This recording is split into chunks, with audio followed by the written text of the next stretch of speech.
शिक्षा विभाग के तरफ से एक पत्र जारी किया गया है जिसमें साफ तौर पर लिखा गया है कि मीडिया कर्मियों को स्कूल परिसर में जाने पर प्रतिबंध है।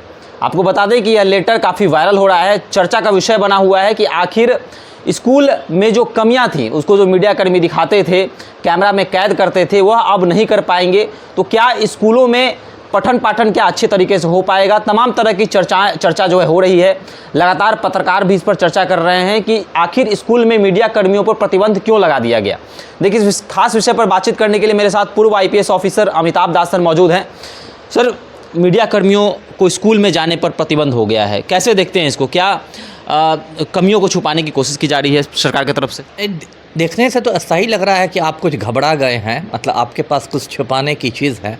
मैं ये नहीं कहता कि सारे यूट्यूबर्स अच्छे ही हैं, बहुत सारे यूट्यूबर्स भी हैं जो कुछ मतलब कचरा परोसते हैं, लेकिन यदि कुल मिला के देखा जाए तो यूट्यूब आजकल सोशल मीडिया के ज़माना में यूट्यूबर्स की बहुत बड़ी एक भूमिका भी है। और जो बिहार में जिस तरह से आप कह सकते हैं कि शैक्षणिक अराजकता है ना, तो इसमें आप शिक्षा विभाग को आत्मनिरीक्षण करना चाहिए, अपने अंदर देखना चाहिए कि क्या कमियां हैं, ना कि वो मतलब यूट्यूबर्स यदि आईना दिखाने का काम कर रहा है शिक्षा विभाग को, तो ये लोग आईना ही फोड़ देना चाहते हैं।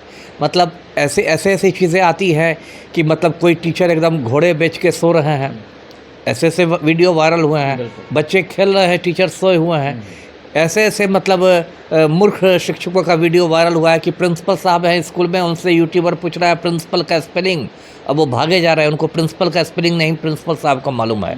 तो ये सब तो जनतंत्र में जो मीडिया है वो तो उसको तो चौथा स्तंभ कहा ही जाता है ना।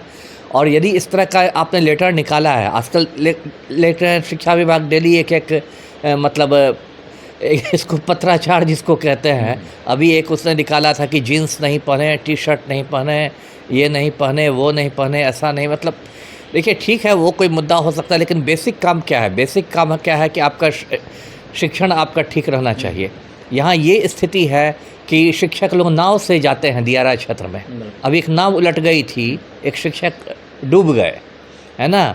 तो आपकी प्राथमिकताएं क्या है कि यदि दियारा क्षेत्र में लोग शिक्षक नाव से जा रहे हैं तो उनकी यात्रा सुरक्षित हो, शिक्षक डूब के मर रहे हैं और आप जींस और टॉप खेल रहे हैं, तो ये सबसे गलत जा रहा है। देखिए, शिक्षा विभाग में कुछ जो काम हुए उसका मैं भी स्वागत करता हूँ, जैसे कि एक डर पैदा किया गया जिसकी वजह से शिक्षक लोगों की हाज़िरी मतलब बढ़ गई।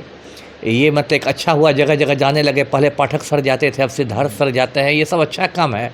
लेकिन ये बंद यदि कर देना, यदि आप मीडिया का स्क्रूटनी बंद कर देते हैं तो बहुत सारी धांधली आपकी उजागर नहीं हो पाएंगी, क्योंकि आप सोचते हैं कि जिला शिक्षा पदाधिकारी उसको उजागर करेगा जो आपके पदाधिकारी हैं, लेकिन कई बार तो उनकी ही मिली भगत रहती है। यदि मान लीजिए दोपहर के भोजन में गड़बड़ी हो रही तो हो सकता है प्रधानाचार्य और जिला शिक्षा पदाधिकारी सबकी मिली भगत हो, तो उसमें तो कोई आपको रहना चाहिए ऐसा जो बता सके। अभी तो कम से कम मतलब यूट्यूबर सब का भी एक भय रहता है कि लोगों को लगता है कि कहीं पहुंच जाएंगे, कोई ऐसी चीज़ दिखा दें कि हम दोपहर का भोजन में नहीं ऐसा खिला पा रहे हैं, जो मेन्यू निर्धारित है उसके मुताबिक हम बच्चों को नहीं खिलाते हैं, या बच्चों को हम ठीक से नहीं पढ़ा रहे हैं। तो ये मैं नहीं समझता कि शिक्षा विभाग ने ठीक काम किया है ये आदेश निकाल के। सर, कई तरह की तस्वीरें सरकारी विद्यालयों से सामने आती हैं। सरकार ये दावा करती है कि BPSC के थ्रू हमने नियुक्तियां कर दी, शिक्षक अच्छे हो गए हैं, अब पढ़ाने वाले शिक्षक हैं, पढ़े लिखे शिक्षक हमने डाल दिया है स्कूलों में। लेकिन स्कूलों की जो व्यवस्था है, स्कूल के चार दीवारी हों, बेंच डेस्क हों, स्कूल में अभी भी कई जगहों पर बच्चे जो हैं बोरा बिछा कर पढ़ते हैं। कई तरह की खबरें भी सामने आती हैं कि बेंच डेस्क के नाम पर प्रधानाचार्य ने पैसा खा गया, कई तरह की तस्वीरें सामने आती हैं। तो क्या इन व्यवस्थाओं को लेकर क्या कहना है? क्या अभी भी ये व्यवस्थाएँ चल रही हैं? बिल्कुल चल रही हैं।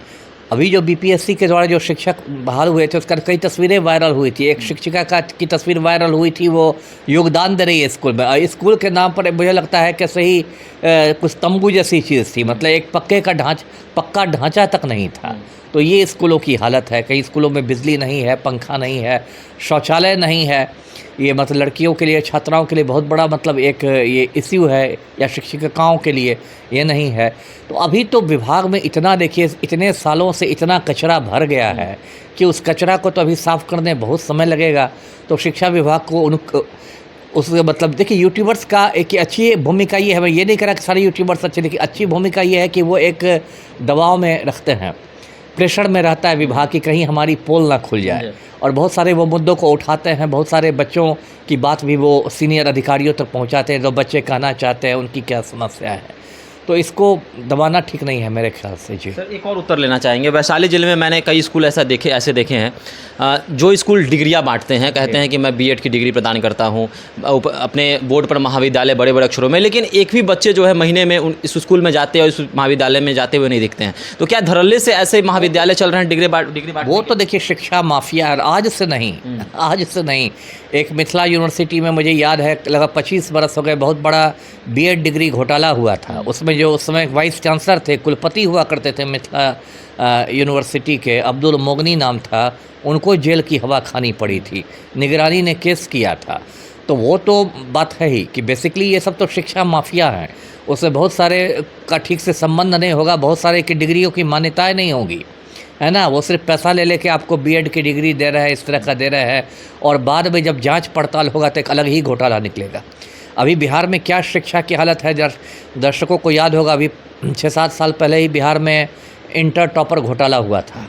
उसमें एक रूबी राय नाम की लड़की टॉप कर गई थी राजनीति विज्ञान में, और उसे जब मीडिया वालों ने पूछा कि राजनीति विज्ञान में किस चीज़ की पढ़ाई की जाती है, पॉलिटिकल साइंस में, तो उसने कहा कि खाना पकाना सिखाया जाता है। ये स्टेट टॉपर का जवाब था। तो उसका बहुत हंगामा हुआ, उसमें कई लोग जेल गए और बहुत हंगामा हुआ। पता चला कि कोई एक कॉलेज है, बच्चा राय कॉलेज ऐसे ही कुछ नाम था, उससे लगातार उसी से टॉपर निकल रहे हैं, इंटर के टॉपर। तो ये शिक्षा माफिया है। तो बिहार में इसकी बहुत मतलब गहरी जड़ें हैं, और इसकी मतलब पैठ जो है वो सत्ता के गलियारों में है। तो इसको तो रोकना बहुत मुश्किल है। जी एक और चर्चा है सर, गाँव में जो स्कूल हैं, सुदूर गाँवों में, वहाँ के स्कूल पठन पाठन के बाद नशेरियों का अड्डा बन जाता है। वहाँ पर गांव के जो युवा वर्ग के लोग हैं वो जाते हैं, नशा करते हैं। स्कूलों में शादी विवाह में कह सकते हैं कि बारातियों को ठहरा दिया जाता है, कई तरह के कार्यक्रम होते हैं, खिड़कियाँ भी तोड़ दी जाती हैं। तो इन चीज़ों पर भी सरकार को बिल्कुल, देखिए होता क्या है कि अब एक तो जैसे कि नशाबंदी जो बिहार में हो गई है, दारूबंदी, उसके बाद आप देखिएगा कि सूखे नशे का चलन बहुत बढ़ गया है। मतलब ये चरस, गांजा और ये सब जो मतलब एक दारू के विकल्प के लोग लेने लगे हैं, वो तो एक अलग समस्या हो गई है। दूसरी बात क्या होती है कि जो आपने कहा कि बारात ठहरा दी जाती है, तो वो सब क्या होता है कि जो स्कूल के प्रधानाचार्य रहते हैं वो बिना सरकार के मतलब परमिशन के, बिना सरकार की अनुमति के अपना पैसा बनाने के लिए वो स्कूल को अपनी मतलब संपत्ति समझ के वो अपना एक्स्ट्रा वो पैसा बनाते रहते हैं, और लगन में अच्छा खासा कमा भी लेते हैं। जो शादियों का मौसम रहता है उस स्कूल में चूँकि पक्का घर रहा, शौचालय रहा, बरामदा ये सब ये रहा, नल वल रहा, तो वो लोग उसमें पैसा कमा भी लेते हैं। जबकि सरकार से उनको कायदे से उनको इसके लिए भी सरकार से अनुमति लेनी चाहिए, क्योंकि वो उनका निजी भवन नहीं है प्रधानाचार्य महोदय का। तो फिर उस तरह के लोगों को लाइएगा तो कोई नल खोल के ले जाएगा, कोई टोटी खोल के ले जाएगा, कोई बल्ब खोल के ले जाएगा। यहाँ जो समाज की हालत है वो तो आप देख ही रहे हैं, कोई खिड़की खोल के ले जाएगा, दरवाज़ा खोल के ले जाएगा। जी चलिए, तो शिक्षा विभाग की तरफ से फरमान जारी कर दिया गया है। अब कोई भी पत्रकार, यूट्यूबर जो हैं स्कूल में नहीं जा सकेंगे, और अगर प्रिंसिपल को मीडिया ब्रीफिंग करना है तो वो प्रिंसिपल करेंगे। कोई भी शिक्षक मीडिया को कोई भी किसी भी तरह का बयान नहीं देंगे। तो कहीं ना कहीं मीडिया पर प्रतिबंध लगाना कहाँ तक सही है, आप भी हमारे साथ साझा कर सकते हैं। धन्यवाद।